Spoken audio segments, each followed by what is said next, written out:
Constructivism کے اندر بنیادی نقطہ کیا ہے؟ وہ بنیادی نقطہ یا کور آئیڈیا، کور تھاٹ جو کہ کنسٹرکٹیوزم کو تمام کے تمام اس کے لائحہ عمل کو مرتب کرتا ہے، وہ بنیادی نقطہ کیا ہے؟ جو کہ اس کو پہلے کی دو ڈفرینٹ ڈومینز جو کہ بیہیویئرزم تھا ود ان لرننگ تھیریز اور نمبر 2 کوگنیٹیوزم تھا، اس سے سلائٹلی ڈفرینٹ کرتا ہے۔ یہ تمام کا تمام عمل لرننگ تھیریز کا ایک ارتقاء پر مبنی ہے جو کہ جاری ہے۔ یہ کبھی لرننگ کا نام ہی ہمیشہ جاری رہنے والا ایک سفر ہے، اور جب ہم لرننگ تھیریز کو پڑھتے ہیں تو اس ارتقائی عمل کو اور پروسیجر اور فیز کو we all can easily identify. So what is the basic or the core idea behind and which is the underpinning core idea within the domain of constructivism? The claim is کہ people construct their own understanding، لوگ اپنی understanding خود بناتے ہیں، and knowledge of the world through experiencing things and reflecting upon those experiences۔ انسان اپنا knowledge خود تعمیر کرتا ہے، زندگی میں خود سیکھتا ہے۔ وہ کس طرح کہ جو اپنے ارد گرد واقعات رونما ہو رہے ہیں، جو زندگی اس کو آفر کرتی ہے ایکسپیرینسز اور تجربات، وہ ان پر کیسے ریفلیکٹ کرتا ہے، کیسے اس پہ غور و فکر کرتا ہے، اور اس میں سے کون سے نشانیوں کو چن کے وہ اپنے ذخیرہ، اپنے دماغ کے ذخیرے میں معلومات کی صورت میں، انفارمیشن کی صورت میں، نالج کی صورت میں، وزڈم کی صورت میں اور لرننگ کی صورت میں لائف کے ساتھ آگے آگے لے کر پڑھتا ہے۔ قرآن پاک میں اللہ تعالیٰ نے ہم سب کو یہ تلقین کی ہے اور یہ تاکید فرمائی ہے، جو کہ جا بجا نمودار بھی ہوتی ہے اور کہی بھی گئی ہے، اور اس میں یہ ہمارے لیے حکمت اور دانائی کا پیغام موجود ہے کہ اپنے ارد گرد رونما ہونے والی تبدیلیوں کو دیکھو اور ان میں غور و فکر کرو۔ اس میں نشانیاں ہیں ان لوگوں کے لیے جو سمجھتے ہیں، جو سیکھنے کو تیار ہیں اور جو غور و فکر کرتے ہیں۔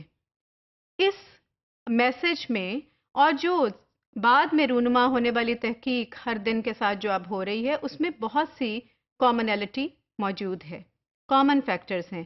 یہی پیغام اگر ہم مختلف اسکالرز کی ریسرچ کے نتیجے میں دیکھیں تو وہ کنسٹرکٹیوزم کا کور آئیڈیا ہمیں نظر آتا ہے کہ اپنے ارد گرد رونما ہونے والے واقعات کو اگنور نہیں کریں، چاہے وہ آپ کے ساتھ ڈائریکٹلی ہیں انڈائریکٹلی ہیں، وہ انسان کے اوپر ایک امپیکٹ چھوڑتے ہیں، اس کے اندر ایک سوچنے کا، اس کا برین کے اندر ایک سوچنے کا عمل کا آغاز ہو جاتا ہے، اور ہر انڈیویجول کنسٹرکٹ کرتا ہے meaning from the world around them which is out side them. Then when we come upon something new, what happens کہ we join it۔ ہمارے ارد گرد جو بھی نیا واقعہ رونما ہوتا ہے تو اس کے دو تین نیچرل ریئیکشنز ہیں یا اس کے پروسیجرل فیکٹرز ہیں، یا تو ہم اس کو جوائن کر لیتے ہیں، ہم اس پہ لبیک کہہ دیتے ہیں، ہم اس سے ایگریمنٹ میں چلے جاتے ہیں۔ اور ہم کس طرح سے کرتے ہیں؟ بیکاز ہم نے پریویسلی اس کو ایکسپیرینس کیا ہوتا ہے اور ہمارا اسٹیبلشڈ ہوتا ہے یہ فیکٹ کہ وی آر اس کے ساتھ ایگریمنٹ میں ہیں، whatever the claim this new thing is making it suits us, اور یا پھر یہ ہمارے پرسنل لرننگ اس بلیف سسٹم کے مطابق ہے، موافقت میں ہے، اور یا پھر ہم اس کو اپنے پریویس آئیڈیاز کے ساتھ ڈیفینیٹلی ہم اس کو لنک کر کے انالیسس کر کے ایک ڈیٹا انالیسس ہمارے مائنڈ میں شروع ہو جاتا ہے، یا پھر ہم اپنے آپ کو اور اپنے پرانے خیالات کو بدل لیتے ہیں، جو کہ بدلنا بھی سم ٹائم ضروری ہے۔